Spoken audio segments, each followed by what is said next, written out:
Assalamualaikum warahmatullahi wabarakatuh, teman-teman sekalian. Pada kesempatan kali ini kita akan membaca sebuah pesan dari WA Group mengenai komen-komen. Nah, ini yang sering kita lakukan ya, komen-komen di kolom komentar dan lain sebagainya. Semoga kita tidak termasuk orang-orang yang ketika kita komentar kita malah memberikan komentar yang buruk kepada orang yang kita berikan komentar.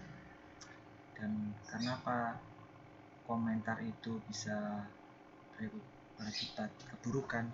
Nah, kita akan coba baca di WA Group ini.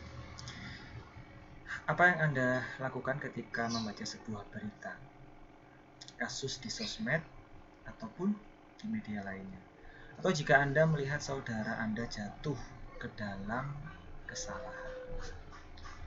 Tren yang berkembang saat ini adalah komen dan komen.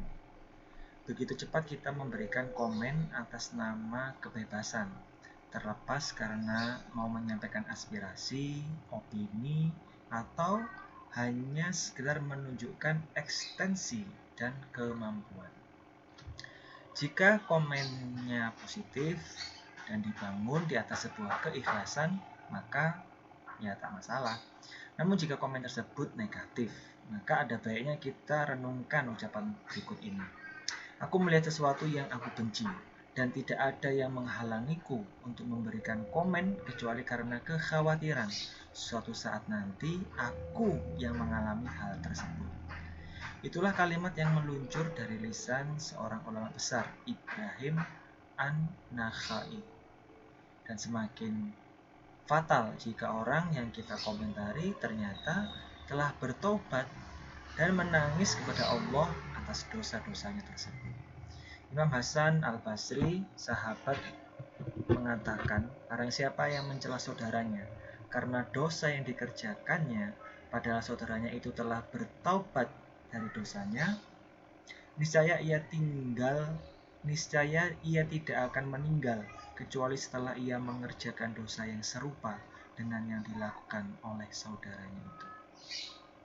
Teman-teman sekalian, tidaklah kita khawatir hal itu menimpa kita. Pantaskah kita mengomentari sebuah dosa atau skandal yang bisa jadi telah dimaafkan dan diampuni oleh Allah Subhanahu wa taala?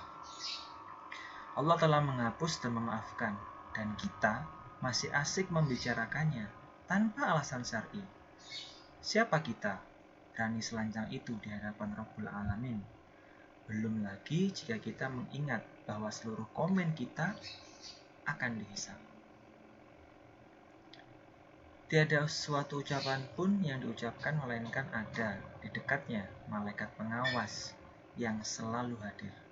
Surat Al-Qaf ayat ke-18. Bagi ahli iman, jangankan saudaranya, anjing saja tidak berani ia komentari.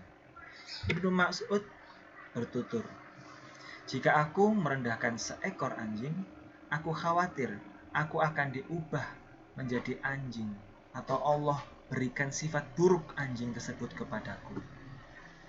Teman-teman sekalian, ini sebuah hikmah yang dapat kita ambil bahwasanya ketika kita berkomentarlah yang baik, berkomentarlah yang sesuai syar'i. Kalau tidak syar'i, hanya menunjukkan kita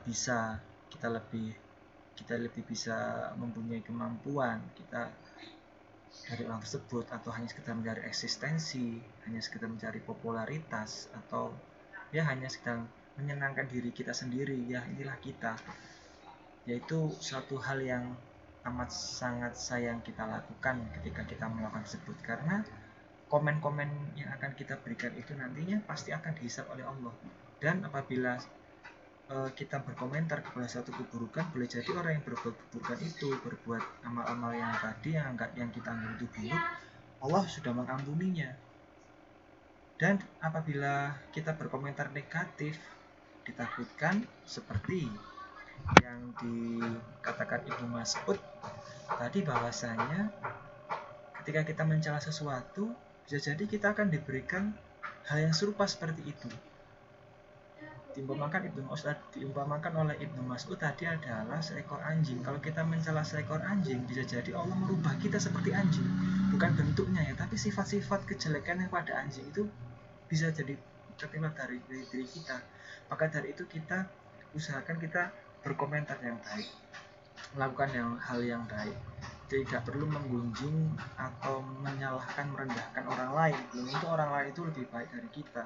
Bisa jadi dia di anggapan kita buruk, tapi di mata Allah dia sangat terpuji karena hanya pandangan manusia semata.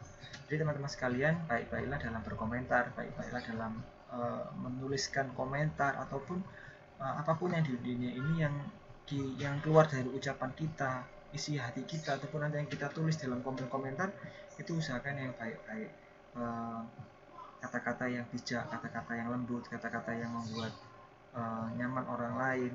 Kalaupun kita tidak bisa melakukannya, lebih baik kita diam. Seperti itu.